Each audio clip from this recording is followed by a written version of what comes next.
Hello guys, welcome to my channel web series nerd. आज की ये video all of us are dead series के season 1 episode 8 की Hindi explanation video होगी। तो चलिए बिना टाइम वेस्ट करे वीडियो शुरू करते हैं। इस एपिसोड की शुरुआत में हम देखते हैं कि यूएनजी स्कूल की फील्ड में आकर उन सब बच्चों को देखकर बहुत खुश होती है जो ज़ॉम्बीज़ बन चुके थे, और वो इसलिए क्योंकि उन सब बच्चों ने यूएनजी को स्कूल में बहुत बुली और परेशान करा था। और यूएनजी उन सब की ऐसी हालत को देखकर मन ही मन बहुत खुश होती है। फिर यूएनजी भागकर स्टाफ रूम में आ जाती है। फिर यूएनजी उस स्टाफ रूम में आग लगा देती है क्योंकि यूएनजी स्कूल से और स्कूल के बच्चों से नफरत करती थी। अब दूसरी तरफ हम देखते हैं कि चोंगसेन गुइनाम के सर पर लोहे की चीज़ मारता है, पर गुइनाम अब इतना ताकतवर हो चुका था कि उसको उससे कुछ फर्क नहीं पड़ा। फिर गुइनाम चोंगसेन को पकड़ के कहता है कि अपनी आँख मुझे दे दे। फिर गुइनाम चोंगसेन की आँख फोड़ने वाला होता है। फिर नामरा गुइनाम का गला एक हाथ से पकड़ लेती है। फिर नामरा गुइनाम को सीढ़ियों से नीचे फेंक देती है। अब दूसरी तरफ हम देखते हैं कि वो सोल्जर्स क्योल्सू से पूछते हैं कि तुम्हारे बाकी साथी कहाँ हैं, क्या सिर्फ तुम अकेले ज़िंदा बचे हो। फिर क्योल्सू उस सोल्जर से कहता है कि हाँ, सिर्फ मैं ही ज़िंदा बचा हुआ हूँ, नीचे सब लोग ज़ॉम्बीज़ बन चुके हैं। फिर वो सोल्जर्स क्योल्सू की बात मानकर क्योल्सू को हेलीकॉप्टर में बिठा देते हैं। अब दूसरी तरफ वो आग काफ़ी फैल चुकी होती है, जिससे स्कूल के सारे इमरजेंसी एग्जिट खुल जाते हैं और उस छत का दरवाज़ा भी खुल जाता है। फिर ऑन्जो और बाकी सब जल्दी से छत पर आ जाते हैं, पर तब तक वो हेलीकॉप्टर उस छत से आगे बढ़ चुका था। पर क्योल्सू ऑन्जो और बाकी सबको देख लेता है, पर वो उन सोल्जर्स को नहीं बताता कि छत पर बाकी बचे हुए बच्चे आ चुके हैं। और दूसरी तरफ ये सब बहुत कोशिश करते हैं उस हेलीकॉप्टर को इशारा करने की, पर अब बहुत देर हो चुकी थी। फिर उस छत के दरवाजे को गुइनाम घूसे से तोड़ने की कोशिश करता है, पर वो दरवाज़ा बहुत मजबूत था, इससे गुइनाम की कलाई टूट जाती है। फिर गुइनाम वहाँ से चला जाता है। फिर नामरा चोंगसेन से कहती है कि वो जा चुका है, मुझे अब उसकी महक नहीं आ रही। अब दूसरी तरफ हम देखते हैं कि यूएनजी स्कूल से बाहर आकर एक साइकिल पर बैठकर वहाँ से चली जाती है। अब यूएनजी आज़ादी के साथ कहीं भी घूम सकती है। अब सीन शिफ्ट होता स्कूल की छत पर। वहाँ पर चोंगसेन सुयोक से आकर कहता है कि तूने तो कहा था कि गुइनाम चौथी मंजिल से नीचे गिर के मर चुका था, तो फिर वो जिंदा कैसे हो गया। फिर सुयोक चोंगसेन से कहता है कि शायद वो मर नहीं सकता। फिर चोंगसेन सुयोक से कहता है कि तुझे वो लड़की याद है जो हमें स्टाफ रूम में मिली थी, शायद गुइनाम उसकी तरह बन गया है, और शायद नामरा भी गुइनाम और उस लड़की की तरह बन गई है। फिर सुयोक चोंगसेन से कहता है कि नामरा ठीक हो जाएगी। फिर चोंगसेन सुयोक से कहता है कि इसकी कोई गारंटी नहीं है, एक बार फिर सोच ले इस बारे में। फिर सुयोक चोंगसेन से पूछता है कि अगर ऑन्जो ऐसी होती तो तू ऑन्जो को छोड़ देता।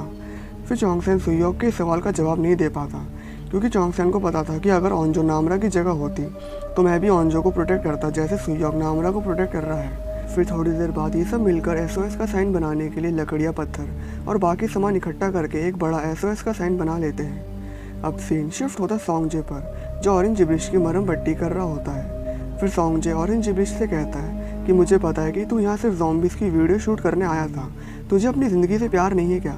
फिर सॉन्गजे देखता है कि एक बस उनकी तरफ आ रही है और उस बस में होता है होक्योल। फिर सॉन्गजे जल्दी से उस बस पर कूद जाता है और फिर ऑरेंज जिब्रिश भी उस बस की छत पर कूद जाता है। फिर होक्योल इन दोनों को वहाँ से ले जाता है। अब सीन शिफ्ट होता स्कूल की छत पर, जहाँ ये सब बारी बारी करके आग जलाने की कोशिश करते हैं, पर इनमें से किसी से भी आग नहीं जल पाती। फिर नामरा सबसे कहती है कि ये लाइटर से आग जला लो, मुझे स्मोक करने की आदत है। अब दूसरी तरफ हम देखते हैं कि जंघारी मीजिन को तीर कमान चलाना सिखाती है, और इस वक्त तक मीजिन और जंघारी की दोस्ती भी अच्छी खासी हो चुकी होती है। अब सीन शिफ्ट होता सॉन्गजे पर, जो होक्योल से कहता है कि गद्दार कहीं के, तू मुझे वहाँ मरने के लिए छोड़ गया था। फिर होक्योल सॉन्गजे से कहता है कि पर मैं बस लेकर वापस भी तो आया। फिर उस बस के आगे यूएनजी आ जाती है, जिससे यूएनजी दूर जाकर गिरती है। फिर सॉन्गजे बाहर आकर यूएनजी से पूछता है कि क्या तुम ठीक हो, तुम्हें किसी ने काटा तो नहीं। फिर यूएनजी सॉन्गजे से कहती है कि मैं ठीक हूँ। फिर उस जगह पर आर्मी के सोल्जर्स आ जाते हैं। फिर सॉन्गजे उन सोल्जर से कहता है कि गोली मत चलाइए, हम सब ठीक हैं और मैं पुलिस वाला हूँ। अब सीन शिफ्ट होता स्कूल की छत पर, जहाँ पर ये सब आग जलाकर उसके चारों ओर बैठकर बातें करते हैं। फिर सुयोक डेसू से कहता है कि मैंने सुना है कि तू बहुत अच्छा गाता है, कुछ सुना ना। फिर डेसू सुयोक से कहता है कि अभी गाने का मन नहीं है। फिर जूनियोंग डेसू से कहता है कि मुझे वो गाना बहुत पसंद है। फिर वूजिन भी डेसू से कहता है कि हाँ, सच में वो गाना बढ़िया है। फिर डेसू बाकी सबके इतना कहने पर सबको गाना सुनाता है, और फिर डेसू के पीछे पीछे बाकी सब भी गाते हैं। अब दूसरी तरफ हम देखते हैं कि गुइनाम बाथरूम में होता है और गुइनाम की कलाई भी ठीक हो चुकी होती है। अब यहाँ पर इसका मतलब ये है कि हाइब्रिड ज़ॉम्बीज़ की ताकतें वक्त के साथ साथ बढ़ती जा रही हैं। हाइब्रिड ज़ॉम्बीज़ वक्त के साथ साथ इवॉल्व होते जा रहे हैं। अब सीन शिफ्ट होता नायोन पर, जो उस रूम के बाहर आकर कैमरा उठाकर दोबारा रूम में चली जाती है। फिर नायोन सबके मैसेज देखती है जो सबने अपने घर वालों के लिए रिकॉर्ड करे होते हैं। फिर आखिरी में मैसेज आता है चोंगसेन का, जिसमें चोंगसेन अपनी माँ से कहता है कि ग्योंगसू मर चुका है, प्लीज़ आप उसकी दादी तक ये बात पहुँचा देना, पर उन्हें थोड़ा प्यार से समझाना, वरना उन्हें बहुत गहरा सदमा लगेगा। चोंगसेन का ये मैसेज सुनकर नायोन को एहसास होने लग जाता है कि मैंने ग्योंगसू के साथ सही नहीं करा। फिर नायोन बैठ के सोचती है कि मैं इस क्लासरूम तक कैसे पहुंची, और हम यहाँ देखते हैं कि मिस पार्क नायोन को ज़ॉम्बीज से बचा के इस क्लासरूम तक लाई थी, और मिस पार्क की गर्दन पर ज़ॉम्बी ने काट भी लिया होता है। फिर मिस पार्क नायोन से कहती है कि सही समय पर बाकी सबके पास चली जाना और उन्हें समझाना कि तुमसे बहुत बड़ी गलती हुई है, उन सबकी मदद करना और ज़िंदा रहना। और ये सब बातें कहकर मिस पार्क वहाँ से चली जाती है। फिर नायोन सबके पास जाकर माफ़ी मांगने का फैसला कर लेती है। फिर नायोन सबके लिए कुछ खाने पीने के लिए ले लेती है, क्योंकि जिस रूम में नायोन थी उसी रूम में स्कूल का खाना रखा हुआ था। फिर बाहर नायोन को गुइनाम मिल जाता है। फिर गुइनाम नायोन से कहता है कि मुझे बहुत भूख लगी है, और फिर गुइनाम नायोन को कच्चा खा जाता है। अब सीन शिफ्ट होता स्कूल की छत पर। वहाँ पर ओंजो नामरा से पूछती है कि तूने स्मोक करना कब से शुरू करा। फिर नामरा ओंजो से कहती है कि जब मैं 8th क्लास में थी तो मेरा कोई दोस्त नहीं था, तो मेरे को ये तरीका सही लगा स्ट्रेस कम करने का। मैंने कभी नहीं सोचा था कि एक दोस्त का होना इतना अच्छा लगता है। फिर ये सब एक दूसरे से पूछते हैं कि कौन किस किस को पसंद करता है। पहले जीमिन डेसू से पूछती है कि तू किसको पसंद करता है। फिर सुयोक जीमिन से कहता है कि डेसू वूजिन की बहन को पसंद करता है। फिर सब चोंगसेन से पूछते हैं कि अब तू बता तू किसको पसंद करता है। फिर ओंजो चोंगसेन से कहती है कि तू भी किसी को लाइक करता है, यह तो बहुत अच्छी बात है, कौन है वो। फिर चोंगसेन ओंजो से कहता है कि वो तू है ओंजो।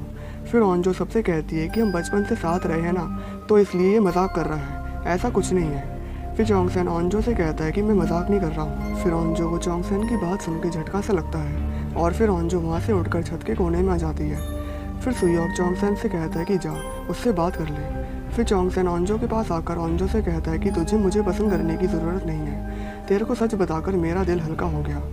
फिर ओंजो चोंगसेन से कहती है कि चुप कर, तू तो मेरा बेस्ट फ्रेंड था, इसाक भी चली गई और अब तू भी मुझसे दूर हो गया, तू जा यहाँ से, मुझे अभी अकेला रहना है। फिर चोंगसेन वहाँ से चला जाता है। अब दूसरी तरफ हम देखते हैं कि गुइनाम उस क्लासरूम की खिड़की से बाहर निकलता है जहाँ उसने नायोन को जान से मारा था।